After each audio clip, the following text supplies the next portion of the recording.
Hello friends, good evening everyone.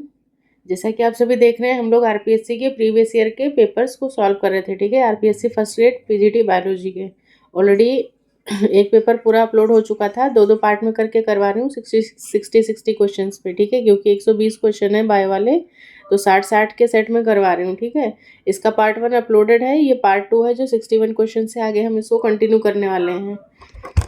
तो बहुत ज़्यादा एक्सप्लेनेशन पे टाइम नहीं स्पेंड करेंगे, बिकॉज क्वेश्चंस आर क्वाइट लेंदी और क्वेश्चंस काफ़ी डिफिकल्ट भी हैं। ठीक है, तो जहाँ पे चीज़ें लगेंगी मुझे एक्सप्लेन करने की, वहाँ एक्सप्लेन कर दूंगी। बाकी जो भी कॉन्सेप्ट्स हैं, अगर आपको मतलब नहीं पता है उस चीज़ के बारे में, तो डेफिनेटली आप कमेंट सेक्शन में मुझे कमेंट करो, फिर मैं आपको चीज़ों को अच्छे से एक्सप्लेन करूँगी। बिकॉज जिस तरीके से जब मैं इन बिटवीन वीडियोज़ को कर रही हूँ, मतलब एक्सप्लेनेशंस, तो वीडियो लेंदी हो जा रही है, या फिर मतलब आई don't know what is the reason behind this कि आप लोग क्यों नहीं देख रहे हो चीज़ों को। ठीक है, जो भी मुझे मतलब जितनी मैं मेहनत कर रही हूँ ना, उसके अकॉर्डिंग मुझे आपकी तरफ से कोई रिस्पॉन्स नहीं मिल रहा है। So that's why I am not going to explain anything in between the classes. मैं फटाफट सिर्फ क्वेश्चंस को, मतलब क्वेश्चंस के साथ उनके आंसर्स मैं आपको थोड़े बहुत, मतलब जहाँ पे लगेगी ज़रूरत वहाँ पे एक्सप्लेन करूँगी, बाकी कुछ नहीं। ठीक है, बाकी फिर आप जैसा भी आपका रिस्पॉन्स है भाई, देखो टिट फॉर टैट वाला सीन होता है। ठीक है, I am not going to give you, so without wasting any more time, first question क्या था? 61st क्वेश्चन मतलब लेंगे यहाँ पे देखो, लिस्ट 1 को लिस्ट 2 से मैच करना है। फैमिलीज दे रखी हैं और उनसे रिलेटेड कैरेक्टर्स दे रखे हैं। ठीक है, एपीएसी फैमिली, इस फैमिली को और किस नाम से जानते हैं तो सभी को पता होगा, ये क्या है? अम्बलीफेरी फैमिली, जिसमें क्या जाता है? सौंफ, धनिया, गाजर वगैरह, सोया वगैरह, ये सब इसी में आ जाता है। एस्ट्रेसी यानी कि सनफ्लावर वाली फैमिली आ जाती है। देन पोएसी, पोएसी कौन सी है? पोएसी का ही पुराना नाम क्या था? ग्रामीणी फैमिली था ना। और पोएसी को और किस नाम से जानते हैं? मतलब कि सीरियल फैमिली यही है, जितने भी मतलब सीरियल्स हमें मिल रहे हैं वो सारे हमें इसी फैमिली से मिल रहे हैं। And then last one is ranunculaceae है। ठीक है, तो वैसे तो ये चार की चारों ही फैमिलीज अपने आप में बहुत ही ज़्यादा इंपॉर्टेंट है। ठीक है, they carry lots of important questions from them, but यहाँ पे due to the shortage of time I am not going to explain each and everything to you guys. So बस फटाफट यहाँ पे हम क्वेश्चंस को कैरी ऑन करते हैं। ठीक है, बाकी if you guys feel the need तो आप कमेंट सेक्शन में बताना, फिर मैं आपको एक एक करके फैमिलीज भी पढ़ा दूंगी। पढ़ाना क्या यार, मतलब पता है बुरा ये लगता है ना, मैं इतने एफर्ट्स के साथ लेक्चर अपलोड करती हूँ, देखा कितने लोगों ने? 10 लोगों ने, 11 लोगों ने, वो भी जेन्युइनली वॉच नहीं कर रहे हो।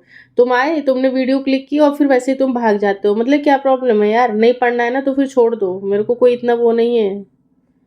सो एपीएससी की बात करते हैं अगर, तो एपीएससी में जो मतलब कैरेक्टरिस्टिक फीचर होता है, यहाँ पे स्टाइलोपोडियम देखने को मिलता है। ठीक है, एस्ट्रेसी की बात करते हैं तो एस्ट्रेसी में हमें सिंजिनेसियस स्टेमन्स देखने को मिलेंगे। पोएसी या ग्रामीणी की बात करते हैं तो इसका इन्फ्लोरेसेंस कैसा होता है? स्पाइकलेट होता है, स्पाइक ऑफ स्पाइकलेट होता है। और यहाँ पे पेनिकल ऑफ स्पाइकलेट भी देखने को मिलता है, जो कि किसमें?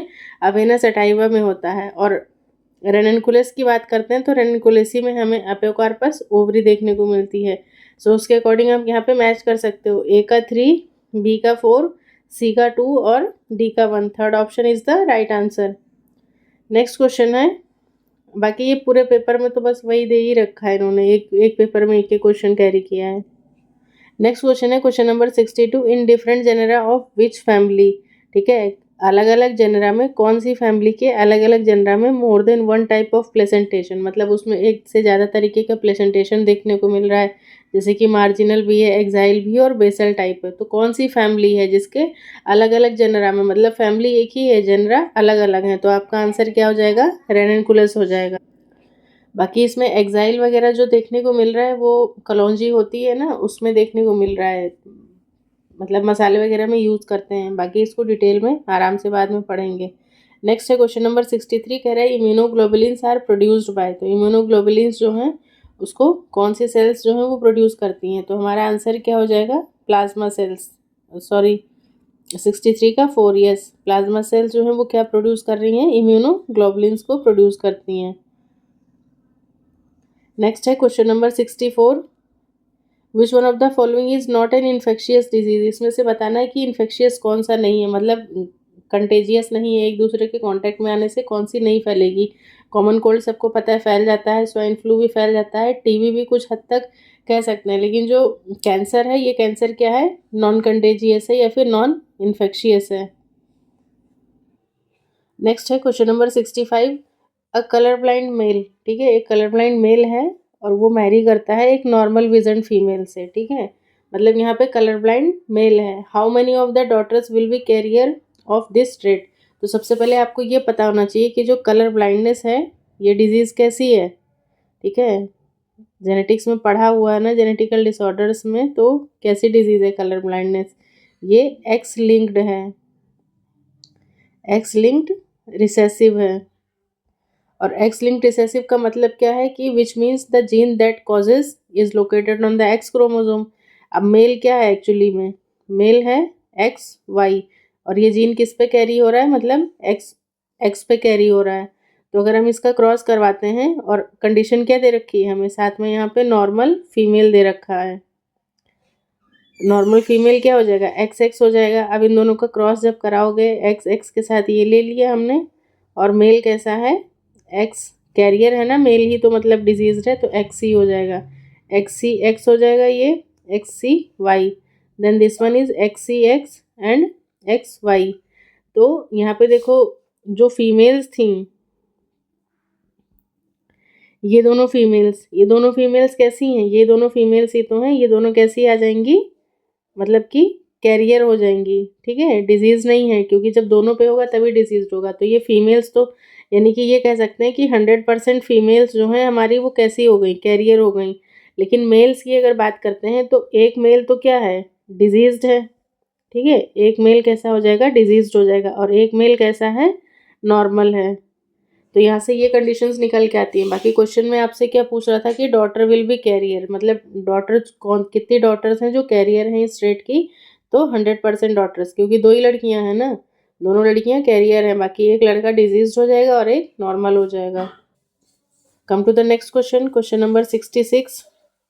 Correct, cotton is obtained from the surface of, cotton जो है वो किससे, सबसे पहले तो कौन सा प्लांट है, कौन सी स्पीशीज है, तो मालवेसी फैमिली का गोसिपियम स्पीशीज है, उससे ऑब्टेन करते हैं, और उसमें भी किससे, उसकी सीड से ऑब्टेन करते हैं, इसीलिए ये क्या कहलाता है, सरफेस फाइबर कहलाता है, ठीक है, सीड सरफेस फाइबर भी कहते हैं कई बार इसको। और ये क्या होता है, ट्रू फाइबर नहीं होता है, कैसा होता है, फॉल्स फाइबर होता है, या फिर आप ये भी कह सकते हो कि ये सेलुलोजिक फाइबर होता है, ठीक है, कैसा फाइबर होता है, सेलुलोजिक फाइबर होता है। इसमें भी लॉन्ग वाले को लिंट बोलते हैं, अगर लॉन्ग है तो वो क्या कहलाता है, लिंट कहलाता है, और जो शॉर्ट वाले होते हैं वो क्या कहलाते हैं, फज कहलाते हैं, ठीक है। तो ये कुछ इंफॉर्मेशंस थी जो मैंने आपसे शेयर किया।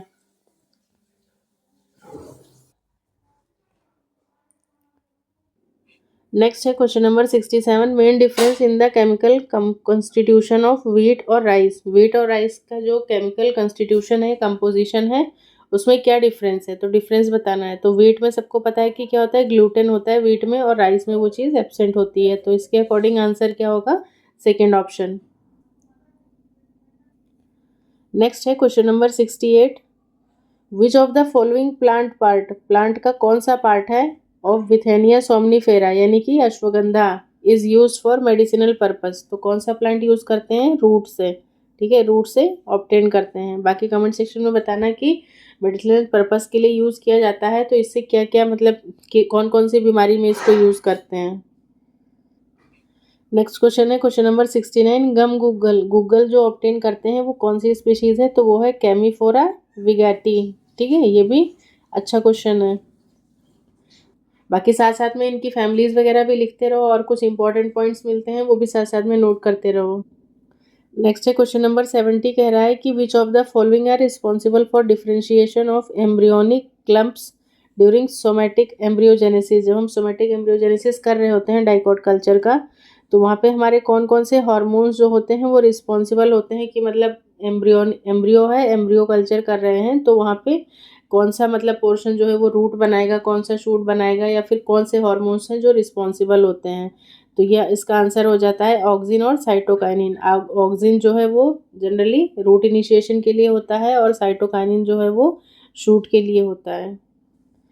Next question number 71, the first human hormone, पहला human hormone produce successfully by using biotechnology, ठीक है, बायोटेक की हेल्प से हमने पहला ह्यूमन हार्मोन जो है वो कौन सा बनाया था, तो वो ह्यूमुलिन बनाया गया था, ठीक है, ह्यूमुलिन, या इसी को और क्या बोल रहे थे, इंसुलिन जो था वही ह्यूमुलिन है। ये इली लिली कंपनी थी ना अमेरिका की,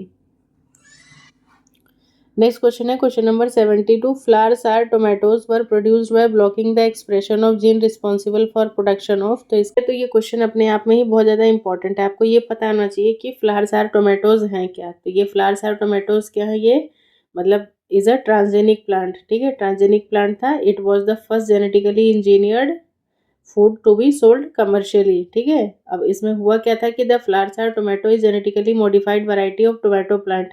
अगर मैं आपसे टमाटर का वो पूछूं बोटेनिकल नेम तो आपको पता होना चाहिए, ठीक है, सोलेनम लाइको को पर्सिकम, ठीक है, सोलेनम लाइकोपर्सिकम। ये भी सोलेनेसी फैमिली से ही बिलोंग करता है। तो हुआ क्या था इसमें कि इट वाज डेवलप्ड बाय, इसको डेवलप किसने किया था, तो ये कार्लजीन नाम के एक साइंटिस्ट थे जिन्होंने इसको डेवलप किया था कब, 1980s के दशक में, ठीक है। The Flavr Savr tomato has a gene that is modified to reduce the production of PG enzyme, ठीक है। इसी को और किस नाम से जानते हैं, पीजी एंजाइम है ये, ठीक है, यानी कि पॉली गैलेक्टुरोनेज, ठीक है। इस एंजाइम का नाम क्या है, polygalacturonase enzyme. The PG enzyme break down the pectin in tomatoes which causes them to soften. मतलब होता क्या है कि देखो, जब अब जैसे इस टाइम विंटर्स का सीजन है तो इस टाइम टोमेटो का मतलब जो मार्केट में जो इम्पोर्ट है वो काफ़ी ज़्यादा है, आपने नोटिस भी किया होगा, टमाटर इस टाइम सस्ते भी बिक रहे हैं। तो होता क्या है कि जैसे मतलब फार्मर लगाता है इस फसल को तो वो एक साथ ही पक जाते हैं। जब एक साथ पक जाते हैं तो उनको मतलब तुरंत मार्केट ले जाना, या फिर आप ये सोचो कि आप डेली ले जा रहे हो डेली बेसिस पे, तो आपका उतना ही सेल आउट हो जाए ये कोई ज़रूरी नहीं है। तो इसीलिए इस जीन का क्या किया गया था कि इस जीन को मतलब जेनेटिकली प्रोड्यूस किया गया था ताकि ये क्या करे, उसकी मतलब राइपनिंग को डिले कर दे, ठीक है, फॉर डिलेइंग या डिलेड राइपनिंग, ठीक है, डिलेड राइपनिंग के लिए इसको मॉडिफाई किया गया था कि जब ये आराम से पकते रहेंगे तो क्या होगा, ख़राब भी नहीं होंगे और इजीली धीरे धीरे करके किसान के मतलब किसान का मतलब वो टमाटर जो है वो इजीली बिक जाएंगे मार्केट में और उसको अच्छा खासा मतलब रेट भी मिल जाएगा। मतलब ये क्या है, वेस्टेज नहीं होगा वहाँ पे। तो the PG enzyme break down the pectin, pectin जो होता है उसको ब्रेक मतलब कि वो क्या करता था, मतलब टोमेटोज को सॉफ्ट कर देता था by reducing the production of PG gym. इस जो ये एंजाइम है इसी के प्रोडक्शन को रिड्यूस कर दिया गया था, ठीक है, reducing the production of PG gene. The Flavr Savr tomato ripens more slowly and stage fresh longer, ठीक है। तो ये चीज़ें नोट कर लेना, इंपॉर्टेंट है, अच्छा क्वेश्चन है ये। तो ये जितनी भी इन्फॉर्मेशंस मैंने यहाँ पे बताई हैं ये सारी नोट कर लेना, ठीक है। सबसे पहली बार मतलब क्या है, सोलेनम लाइकोपर्सिकम, फैमिली सोलेनेसी से है। कालजी नाम के साइंटिस्ट थे, 1980 में डेवलप किया था। क्या डेवलप किया था, by reducing the production of PG gene के प्रोडक्शन को ही क्या कर दिया था उन्होंने, कम करवा दिया था, ठीक है। क्यों, for delayed ripening and stage fresh longer. Next है question number 73, golden rice. Golden rice क्या है, इनरिच्ड विद द विटामिन, उसमें कौन सा विटामिन जो है वो ज़्यादा है, तो वो विटामिन ए है। ये क्वेश्चन ऑलरेडी हम देख चुके हैं। नेक्स्ट है question number 74, jeans which permit identification of recombinant clones, ठीक है। तो उन जीन्स को हम लोग क्या बोलते हैं, रिपोर्टर जीन बोलते हैं। अब देखो ये क्वेश्चन है क्वेश्चन नंबर 75, कह रहा है कि an example of artificial chromosome vector, जो आर्टिफिशियल क्रोमोसोम वेक्टर होता है उसका एग्जाम्पल क्या है। तो अगर आर्टिफिशियल क्रोमोसोम की वेक्टर की बात की जाए तो मैंने जो पढ़ा है वो यही बैक और यक ही होता है, ठीक है। मतलब बैक्टीरियल आर्टिफिशियल क्रोमोसोम्स और yeast artificial chromosome, these vectors are use to clone DNA sequences in bacterial and yeast cells respectively, ठीक है। अब बाकी यहाँ पे तो फिर इसके अकॉर्डिंग आंसर क्या है पता नहीं, लेकिन इन्होंने जो दिया था इनकी जो की है आरपीएससी वालों की, उन्होंने इसमें फॉस्मेट दिया था। बाकी आप इसको मतलब चेक करके फिर मुझे बताना कमेंट सेक्शन में that what is the correct answer of this question, question number 75। Next है question number 76, the enzyme use to break phosphodiester bond. कौन सा बॉन्ड ब्रेक करना है, फॉस्फोडाइस्टर बॉन्ड। अब ये मत बताना कि ये बॉन्ड नहीं पता है, ठीक है। Of a DNA molecule at specific sites, तो वो कौन सा एंजाइम है, रिस्ट्रिक्शन एंडोन्यूक्लियस। ये इसी को हम लोग और क्या लिख रहे थे जेनेटिक्स में, पीडी बॉन्ड करके बताया भी था मैंने। नेक्स्ट क्वेश्चन है क्वेश्चन नंबर 77, कह रहा है कि successful establishment of A migrated species in a new area. जब कोई माइग्रेटेड स्पीशीज न्यू एरिया में आ करके मतलब सक्सेसफुली इस्टेब्लिश हो जाती है तो उसको हम लोग क्या टर्म देते हैं, तो वो कहलाता है इकेसिस, ठीक है। ये क्वेश्चन भी इंपॉर्टेंट है। बाकी ये इसमें और भी सारी चीज़ें आती हैं, जैसे न्यूड करके होता है, EACR, इस तरीके से होता है। तो फिर मैं इसको तुम्हें डिटेल में जब इकोलॉजी पढ़ाऊंगी तब समझा दूंगी, ठीक है। अभी छोड़ दो इसको। इसमें देखो, which of the following plant species represent the submerge stage of hydrosere. Submerge stage बताना है तो इसका आंसर हो जाएगा यूट्रिक्लोरिया एंड इलोडिया।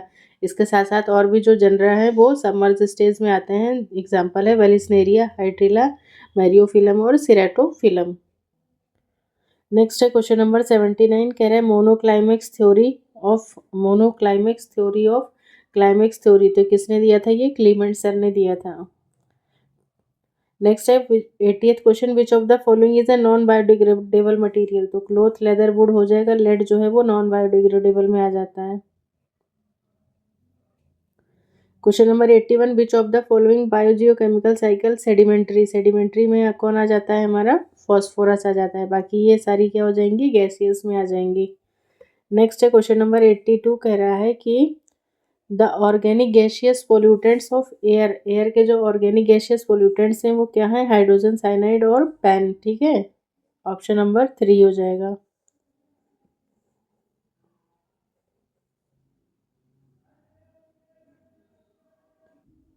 नेक्स्ट क्वेश्चन है ambient noise standards for residential areas, ठीक है। मतलब कि कितने लेवल तक का बस नॉइस जो है वो नॉइस डिस्टर्बेंस हो सकता है ड्यूरिंग डे और नाइट दोनों का बताना है। तो डे में 55 डेसिबल होना चाहिए और रात का 45 डेसिबल जो है, यही दोनों है, 55 एंड 45 डेसिबल। नेक्स्ट है फर्टिलाइजेशन वाले चैप्टर से क्वेश्चन है, which of the following is not used as a assisted reproductive technology. मतलब कि AST करके जो है इसमें से कौन कौन सी नहीं है। तो इंट्रा यूटेराइन इंसेमिनेशन होता है, इंट्रासाइटोप्लाज्मिक स्पर्म इंजेक्शन भी होता है, इन विट्रो फर्टिलाइजेशन भी होता है, coitus on days 14 to 16 of menstrual cycle, ये चीज़ नहीं होगा, ठीक है। ये ASI में नहीं आता है, ये AST में नहीं आता है, ठीक है। Coitus on day 14 to 16 of menstrual cycle, ये असिस्टेड रिप्रोडक्टिव टेक्नोलॉजी में नहीं होगा। बाकी ये तीनों आते हैं। नेक्स्ट क्वेश्चन है question number 85, which of the following phase is not associated with menstrual cycle of human female. तो ह्यूमन फीमेल में फॉलिकुलर फेज होता है, मेंस्ट्रुअल फेज होता है, ल्यूटियल फेज होता है। फेज ऑफ सेक्सुअल हीट या जिसको हम लोग लिबिडो कहते हैं, ये नहीं होती है। नेक्स्ट वन है क्वेश्चन नंबर 86, कह रहा है कि which of the following is not a male hormone. Male hormone इसमें से कौन सा नहीं है, ठीक है। तो एंड्रोस, ये भी होगा, सेकंड थर्ड भी होगा। जो 17B एस्ट्राडियोल है ये नहीं है, ये कैसा है? फीमेल हार्मोन है। नेक्स्ट है question number 87, foetal membrane of mammalian embryo are derived from. तो ये किससे डिराइव्ड होता है? ये ट्रोफो एक्टोडर्म से डिराइव होता है। ये क्वेश्चन भी अपने आप में बहुत ज़्यादा इंपॉर्टेंट है। नेक्स्ट है question number 88, identify the milk ejection hormone. आपको मिल्क इजेक्शन हार्मोन बताना है। मिल्क इजेक्शन हार्मोन, तो वैसोप्रेसिन LH, फॉलिकल नहीं होगा आंसर। वैसे इजेक्शन की सिर्फ बात कर रहा है या रिलीज की बात करेगा तो ऑक्सीटोसिन होता है, ये रिलीज के लिए होता है। बाकी अगर प्रोडक्शन और बाकी सारी चीज़ें तो प्रोलैक्टिन होना चाहिए, बट यहाँ पे इन्होंने दोनों ही साथ में दे दिए हैं तो कोई दिक्कत नहीं है। तो फोर्थ ऑप्शन मार्क करके आ जाओ। नेक्स्ट है question number 89, in human male की बात कर रहा है। Synthesis and secretion of androgen hormone. Androgen hormone को कौन सिंथेसाइज करता है और सिक्रीट करता है? फ्रॉम द टेस्टिस, ठीक है। तो इसका आंसर क्या होगा? ल्यूटिनाइजिंग हार्मोन हो जाएगा। नेक्स्ट है क्वेश्चन नंबर 90, कह रहा है कि the secretory function of corpus luteum is maintained by. जो कॉर्पस ल्यूटियम है उसका सिक्रेटरी फंक्शन जो है वो कौन मेंटेन कर रहा होता है? तो इसका आंसर जो है 90 का, वो क्या होना चाहिए मेरे अकॉर्डिंग? एस्ट्रोजन होगा या प्रोजेस्टेरॉन होगा? ये मुझे बताना कमेंट सेक्शन में, क्योंकि यहाँ पे अगर बात करें तो यहाँ पे तीनों आ जाएंगे। मतलब कि तीनों इन दी सेंस कि देखो, LH भी रिस्पॉन्सिबल होता है, HCG भी रिस्पॉन्सिबल होता है, ठीक है। ह्यूमन कोरियोनिक गोनेडोट्रोपिन, प्रोजेस्टेरॉन भी होता है, एस्ट्रोजन भी होता है, ठीक है। तो इस हिसाब से तो मतलब the corpus luteum is a temporary endocrine structure in female mammals that secrete progesterone, estradiol and relaxin.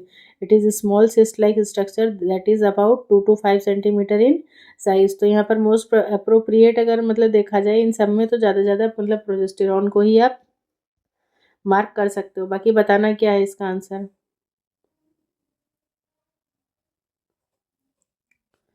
Next है question number 91. In a transfer section of mammalian seminiferous tubule. Mammal के सेमिनिफेरस ट्यूब्यूल का जब आप TS देखोगे, विच of the following is not not present, मतलब उसमें क्या है जो नहीं प्रेजेंट होता है. स्पर्मेटोसाइट्स होते हैं, इमोबाइल स्पर्मेटोजोवा स्पर्मेटिड होंगे, बस वहाँ पे मोबाइल स्पर्मेटोजोवा नहीं होते हैं. 90 क्वेश्चन का आंसर जो 91 का है वो fourth option is the right answer. क्या, क्यों, कैसे, ये नहीं बताएंगे क्योंकि तुम लोग देखते नहीं हो ईमानदारी से, इसलिए मुझे बहुत गुस्सा लगती है. इसीलिए मैंने इतने दिन से मतलब कोई वीडियो भी अपलोड नहीं करी है. Which of the following is not a function of placenta. Placenta का इसमें से फंक्शन क्या नहीं है. तो HCG वाला हो जाएगा, रिलैक्सिन वाला भी आ जाएगा, FSH LH वाला होगा क्या यहाँ पे. 92 का जो है वो 2, ये नहीं होगा. क्यों, क्योंकि ये सारे किससे रिलीज हो रहे हैं, हाइपोथैलेमस से. बाकी ये सारे हो जाएंगे. नॉट पूछ रहा है, ध्यान रखना ये चीज़.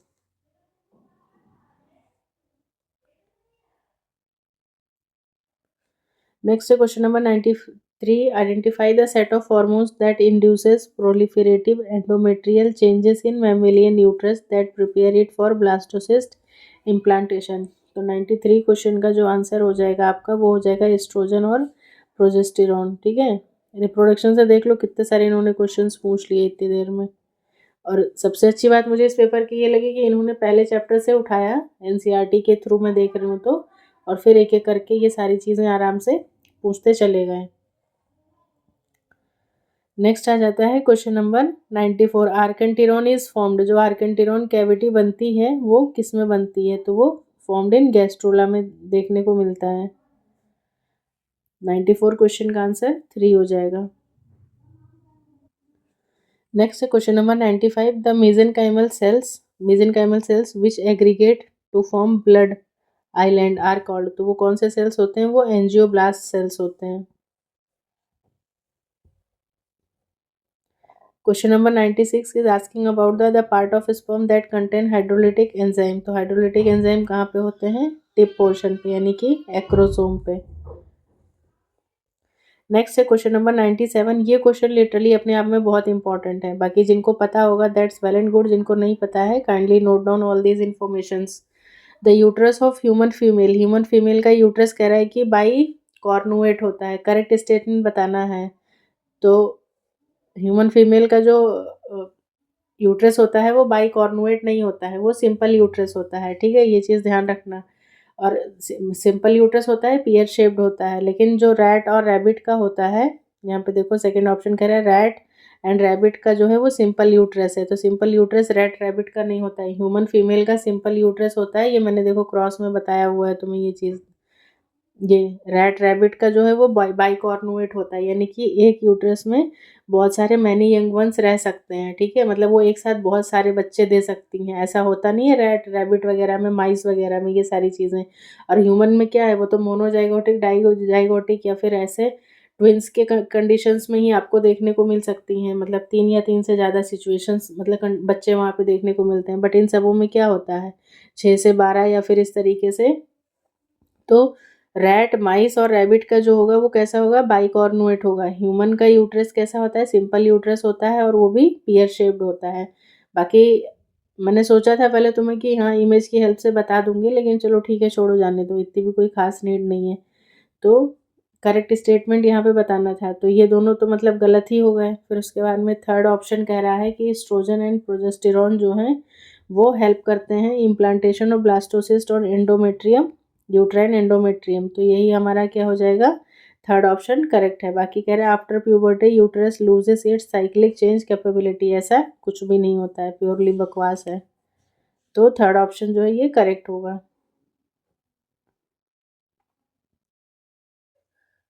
नेक्स्ट क्वेश्चन है क्वेश्चन नंबर 98, कह रहा है कि फोटो रेस्पिरेशन। फोटो रेस्पिरेशन सबसे पहले तो ये पता होना चाहिए कि किस में होता है, ठीक है, कौन सी साइकिल में होता है, C3 में होता है कि C4 में होता है। तो C3 में होता है, C4 में एब्सेंट होता है। Is stimulated in which of the following condition, और उसके लिए कंडीशंस क्या होती हैं। तो कंडीशंस की बात करते हैं कि देखो रोबिस्को जो है वो कैसा है, बाई फंक्शनल एंजाइम है ना, मतलब राइबोलोज बिसफॉस्फेट कार्बोक्सिलेज ऑक्सीजनेज, ठीक है, मतलब वहाँ पे कार्बोक्सिलेशन भी होता है और ऑक्सीजनेशन एक्टिविटी भी होती है। तो कंडीशन ये होती है कि अगर CO2 ज़्यादा है तो ऑक्सीजन कम है एटमॉस्फेयर में, तब तो वो मतलब CO2 के साथ बाइंड करेगा। लेकिन हमें यहाँ पे बात किसकी कर रहे हैं, फोटो रेस्पिरेशन। तो फोटो रेस्पिरेशन का मतलब क्या होता है कि जब मतलब ऑक्सीजन का कंसनट्रेशन ज़्यादा हो और CO2 का कंसनट्रेशन कम हो, तो उसी कंडीशन में क्या होने लगता है, फोटो रेस्पिरेशन होने लगता है। और इसी को और हम लोग किस नाम से जानते हैं, ग्लाइकोलेट पाथवे या फिर फोटो रेस्पिरेशन भी कहते हैं। और ये जो साइकिल चलती है, इस साइकिल को हम लोग क्या बोलते हैं, C2 साइकिल बोलते हैं, ठीक है, क्या बोलते हैं, C2 साइकिल बोलते हैं। बाकी फोटो रेस्पिरेशन से रिलेटेड अगर बात की जाए तो यहाँ पे ऑर्गेनल से क्वेश्चन आता है कि कौन कौन से 3 ऑर्गेनल्स रिस्पॉन्सिबल होते हैं। तो क्लोरोप्लास्ट होता है, पेरोक्सिसोम होता है और माइटोकॉन्ड्रिया होता है। अब जैसे मैंने नाम बताया, 3 के तीनों इसी सीक्वेंस में ही लगे होते हैं, और ये सिर्फ C3 में होता है, C4 में एब्सेंट होता है। C4 और कैम्प्लांट दोनों में एब्सेंट होता है, ये चीज़ ध्यान रखना।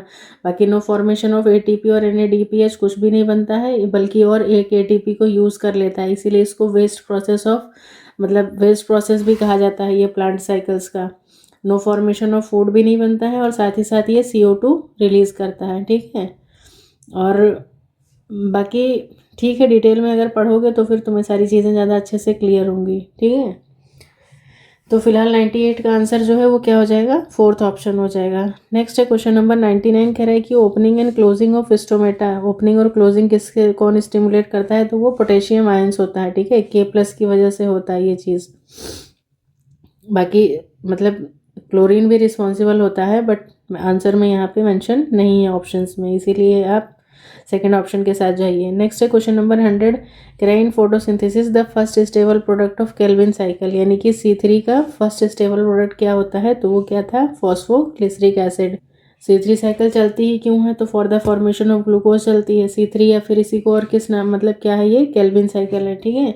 3 स्टेप्स होते हैं, इसमें भी चीज़ें याद रखो मोटा मोटी करके, कार्बोक्सिलेशन, रिडक्शन और रीजनरेशन, ठीक है। कार्बोक्सिलेशन रिडक्शन में क्या होता है, 6 ATP यूज़ होता है, मतलब अगर 6 बार साइकिल को चलाओगे, तो मैं पूरे ग्लूकोज की बात कर रही हूँ, मैं एक साइकिल की नहीं। और फिर साथ में ही 3 ATP जो है वो वहाँ पे यूज़ हो जाता है। तो कहने का मतलब है टोटल कितने ATP की यूज़ होता है, तो 18 ATP और 12 NADPH यूज़ होता है। बाकी साइकिल ध्यान से पढ़ोगे अगर डिटेल में, तभी तुम्हें चीज़ें क्लियर होंगी, ऐसे फिर। और अब यहाँ पे तो फिर मैं पूरा एक्सप्लेन नहीं करूँगी, ज़रूरत होगी तो बताइएगा, बता देंगे बाद में। नेक्स्ट है question number 101, which one of the following molecule connect glycolysis को क्रेब साइकिल से कौन कनेक्ट करता है, तो एसिटिल कोएंजाइम। ऑलरेडी हम लोग पिछली क्लास में देख चुके थे कि क्रेब साइकिल जब स्टार्ट होने वाली थी तो उसका फाइनल प्रोडक्ट जो मतलब पायरुविक एसिड था, पायरुविक एसिड से एसिटाइल कोएंजाइम के बीच में क्या है, लिंक रिएक्शन चलती है। फिर एसिटाइल कोएंजाइम इधर किसके साथ, 4 मॉलिक्यूल्स ऑफ ऑक्जेलो एसिटिक एसिड के साथ में कंबाइन करके, मतलब 4 कार्बन का और 2 कार्बन का ये एसिटाइल कोएंजाइम मिल करके 6 कार्बन यानी कि 3 कार्बन का मतलब कि सिट्रिक एसिड का फॉर्मेशन कर रहे थे। नेक्स्ट है question number 102, match list 1 list 2 को प्लांट हार्मोन्स है और उनके डिस्कवरर्स दे रखे हैं। ऑक्सिन का सबको पता है FW वेंट होता है। जिब्रेलिन की बात की जाए तो याबुता और शुमुखी थे, या यहाँ पर याबुता और हयाशी दिया है, कोई इशू नहीं है।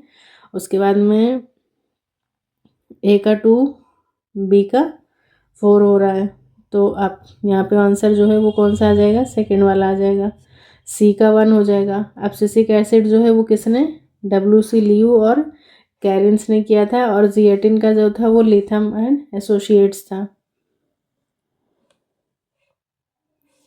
बाकी हिंदी मीडियम वाले बच्चे भी एक बार देख लो ये क्वेश्चंस। नेक्स्ट है question number 103, opening of flower bud. Flower bud की ओपनिंग क्या कहलाती है, एपिनास्टी कहलाती है। Which one of the following element is micronutrient for plant. Micronutrient का मैंने बताया था कि मतलब क्या है, उसमें मैंगनीज आ जाएगा। बाकी ये सारे किस में आ जा रहे हैं, मैक्रो में आ जा रहे हैं। ये थे ना माइक्रो वाले।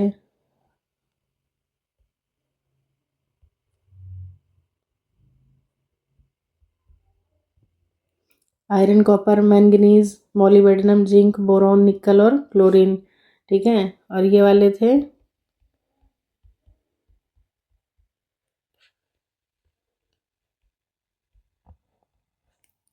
Carbon, hydrogen, oxygen, nitrogen, phosphorus, potassium, calcium, magnesium और सल्फर। ये सारे किस में आ जाएंगे? ये वाले थे हमारे मैक्रो वाले, और ये कैसे थे हमारे माइक्रो वाले थे। नेक्स्ट है question number 105, representation of a wide range of data in the form of a circle which divide proportionally to size of the data. तो वो क्या कहलाता है? पाई डायग्राम कहलाता है सर्कल में। ठीक है, पाई पाई चार्ट या पाई डायग्राम। नेक्स्ट क्वेश्चन है 106, कह रहा है कि इन अ मॉडरेटली सिमेट्रिकल डिस्ट्रीब्यूशन। यहाँ पे देखो ये मतलब किससे क्वेश्चंस आ रहे हैं? ये स्टैटिक्स से हैं। ठीक है, तो ये स्टैटिक्स वाला चैप्टर अगर तुमने पढ़ा है तभी तुम कर पाओगे, इसलिए ये क्वेश्चंस मैं नहीं करवाऊंगी। तुम खुद से कर पढ़ लो और फिर उसके बाद इन क्वेश्चंस को आराम से वीडियो को चला के पॉज करके अपने आंसर निकालो, फिर यहाँ से आंसर मैच करा लेना। ठीक है, मैं तुम्हें आंसर बता दे रही हूँ कि 106 का जो आंसर है वो मतलब फोर्थ ऑप्शन हो जाएगा।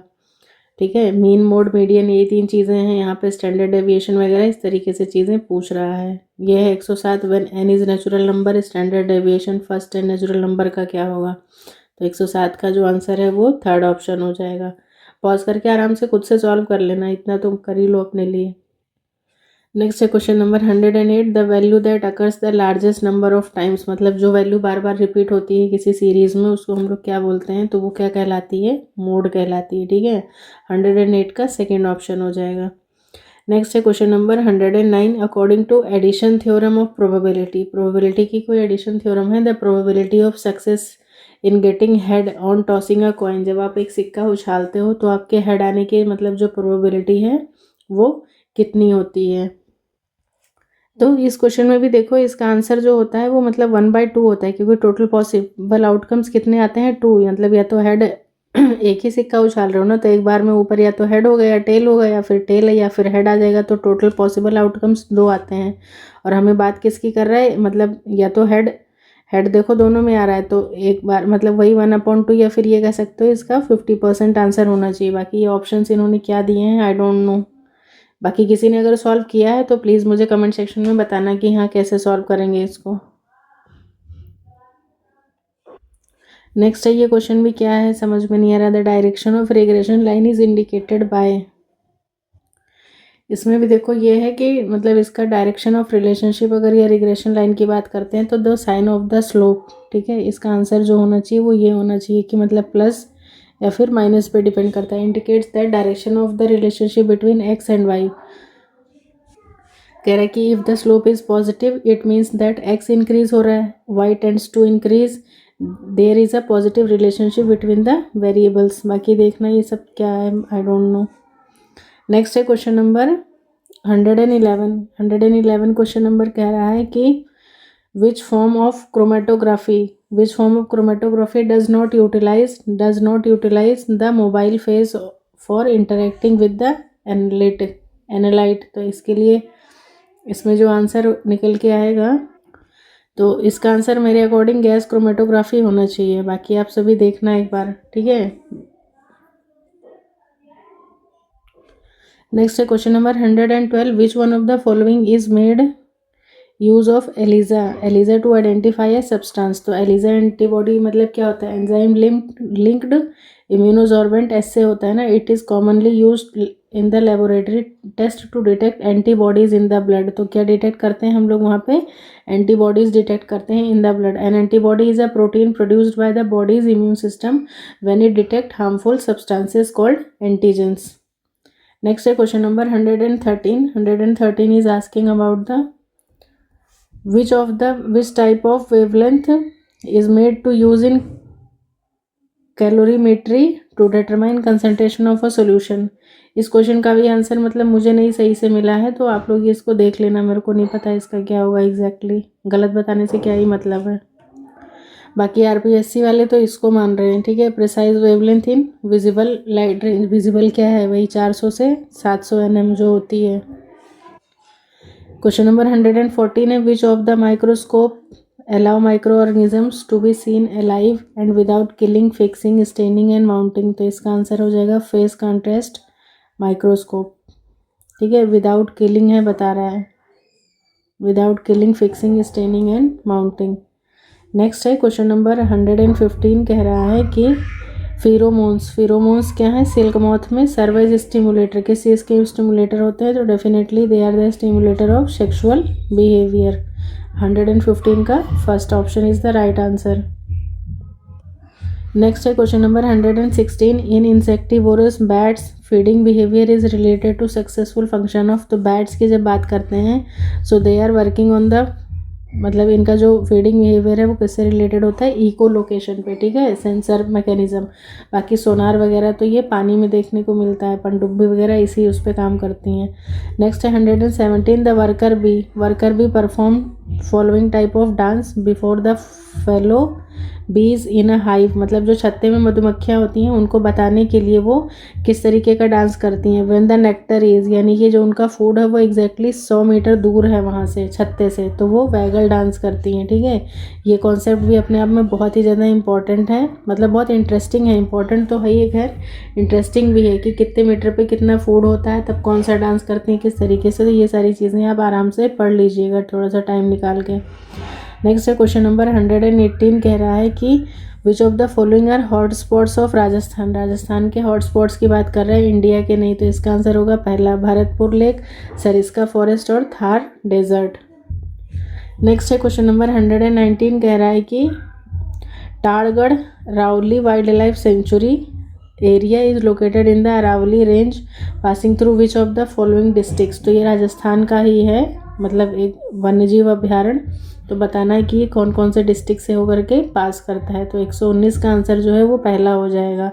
ठीक है, अजमेर, पाली और राजसमंद से। लास्ट क्वेश्चन है इस पेपर का 120, मतलब बाकी तो वो वाले हैं pedology, but I am not going to explore that one.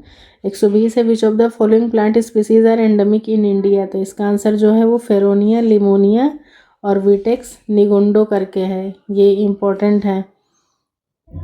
बाकी अगर मैं आपसे पूछूं कि फिरोनिया लिमोनिया क्या है तो आपको पता होना चाहिए कि ये वही है जिसको कैथ बोलते हैं ना, वुड एप्पल। इसको और भी किस नाम से जानते हैं? कॉमनली ये वुड एप्पल होता है, ये इसको कैथ या कैथा बोलते हैं। खाया भी होगा मेले वगैरह में, इसमें मतलब नमक वगैरह, मिर्ची वगैरह अच्छे से डाल के मिक्स करके, मतलब जो बेल होता है ना, बेल के तरीके से ही होता है ये देखने में। और फिर इसके अंदर का जो गूदा होता है उसमें नमक मिर्च वगैरह अच्छे से मिला करके और फिर मतलब खाते हैं, खट्टा खट्टा लगता है, बेल जैसा होता है। इसे कठबेल भी कहते हैं। आयुर्वेद में कैथ को पेट रोगों में विशेषज्ञ माना गया है, मतलब इसके शरबत चटनी वगैरह जो है वो इसकी खाई जाती है। बाकी ये कहाँ पे पाया जाता है? तो ये भारत में, स्पेशली दक्षिण भारत से लेकर उत्तर भारत में पाया जाता है, और साथ ही साथ बांग्लादेश, पाकिस्तान, श्रीलंका, जावा और मलेशिया में भी पाया जाता है। बट मेनली जो है ये कैसा है? एंडेमिक इन इंडिया है, यानी कि इंडियन ओरिजिन का ही है, मतलब सिर्फ इंडिया में ही ये ज़्यादा देखने को मिलता है। बाकी ये विकेक्स निगुंडो जो है ये आमतौर पर मतलब निर्गुंडी चेस ट्री या फिर चीनी पवित्र वृक्ष या घोड़े की नाल विटेक्स के नाम से भी मतलब जाना जाता है। औषधीय गुणों वाला होता है, मतलब आयुर्वेद में बहुत ज़्यादा इसकी औषधियाँ, जैसे थायराइड में राहत होती है, गले में घेंघारों के क्वाइटर बनने पर मतलब फ़ायदा करता है, जोड़ों के दर्द में आराम होता है, बुखार में फ़ायदा करता है। ठीक है, बाकी इसके और नाम जो हैं वो संभालू, समालू, शिवरी, निशिंदी, शेफाली, सिंधुवार, इंद्राणी, नील पुष्पा, श्वेत सुरसा, सुबाहा या फिर निनगंड, इस तरीके से मतलब इसके बहुत सारे नाम हैं। बाकी गूगल करके देखना तो पता चल जाएगा कि हाँ क्या है, हो सकता है कि तुम लोगों ने इसको मतलब देखा भी हो। ठीक है, शिवारी, निशिंद, शेफाली, इस तरीके के मतलब इसको अलग अलग नामों से दिया गया है। तो बस वही मतलब 10 फीट तक के होते हैं। संस्कृत में से इंद्राणी, नील पुष्पा, श्वेत सुरसा, सुबाहा भी कहते हैं। तो ये 120 क्वेश्चन जो हैं हमारे वो यहाँ पे कंप्लीट होते हैं। ठीक है, ठीक से देखोगे तभी मैं एक्सप्लेन वगैरह करूँगी। यार देखो मैं बार बार यही चीज़ तुमसे बोल रही हूँ, क्योंकि वन साइडेड में नहीं, मैं नहीं कर सकती ऐसे काम, सॉरी। ठीक है, आप देखो, रिस्पॉन्ड करोगे तभी मैं चीज़ें सही तरीके से पूरे मन से आपके लिए फिर मैं कंटेंट तैयार करूँगी, सारी चीज़ें लेकर के आऊँगी। बट जब आपका कोई रिस्पॉन्स नहीं रहेगा तो मैं भी शायद मैं ऐसी सीरीज़ भी लाना बंद कर दूँ, फिर बस हम सिर्फ पॉइंटर पॉइंटर पढ़ेंगे। ठीक है, तो चलो फिर मिलते हैं नेक्स्ट क्लास में। हो सकता है इसके एक आध पेपर्स और पड़े हुए हैं, मैं वो कंटिन्यू करूँगी, या फिर मैं DSSB के भी पेपर्स पड़े हुए हैं मेरे पास, तो अगर DSSB वाले भी चाहिए तो बताना, फिर मैं वो भी करवा दूँगी। Okay guys, so thanks for watching everyone, bye bye, take care. मिलते हैं नेक्स्ट क्लास में कुछ और नए क्वेश्चंस के साथ, तब तक के लिए थैंक्स फॉर वॉचिंग एवरीवन।